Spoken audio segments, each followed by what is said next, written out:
మీకు ఇంతకంటే హాస్యాస్పదమైనటువంటి అంశం ఇంకోటి ఉండదని చెప్పేసి చెప్పాలా. ఎందుకంటే గత 2019లో ఏర్పాటైనటువంటి ప్రభుత్వం 19 నుంచి 24 వరకు కూడా వైఎస్ఆర్ కాంగ్రెస్ పార్టీ దోబరా చేసినటువంటి ప్రజాధనాన్ని ఏ ప్రభుత్వాలు కూడా ఇంతవరకు చేయలేదు.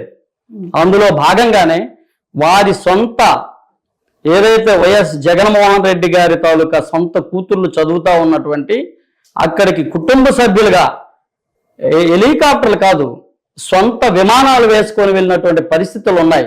అట్లానే ఈ అన్ని అంశాల్లో కూడా ప్రజాధనాన్ని దుర్వినియోగం చేసినటువంటి పాలకుడు కానీ ముఖ్యమంత్రిగా చేసినటువంటి వ్యక్తి ఎవరైనా ఉన్నారంటే వైఎస్ఆర్ కాంగ్రెస్ పార్టీ అధినేత మాజీ ముఖ్యమంత్రి జగన్మోహన్ రెడ్డి అని చెప్పేసి ప్రజలు నమ్మారే కనుకే ఆ నమ్మకాన్ని వారు ప్రజలు ఏ విధంగా ముందుకు పోవాలి అని చెప్పేసి ఆ నమ్మకాన్ని వమ్ము చేశాడు జగన్మోహన్ రెడ్డి అని చెప్పేసి అందుకే 151 ఉన్న స్థానాల్ని 11 స్థానాలకి దిగిపోయే పరిస్థితి తీసుకొచ్చారు ప్రజలు.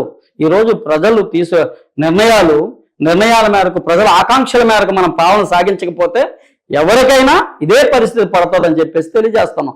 అందుకనే ఏదైతే వైఎస్ఆర్ కాంగ్రెస్ పార్టీని కాదని కూటమి ప్రభుత్వాన్ని నమ్మి కూటమి ప్రభుత్వం రావాలని చెప్పేసి ప్రజల ఆకాంక్షల మేరకు తెచ్చుకున్నటువంటి ప్రభుత్వంగా ప్రతి ఒక్క ప్రజలను కూడా సంతృప్తి పరుస్తున్నటువంటి ప్రభుత్వం కూటమి ప్రభుత్వం.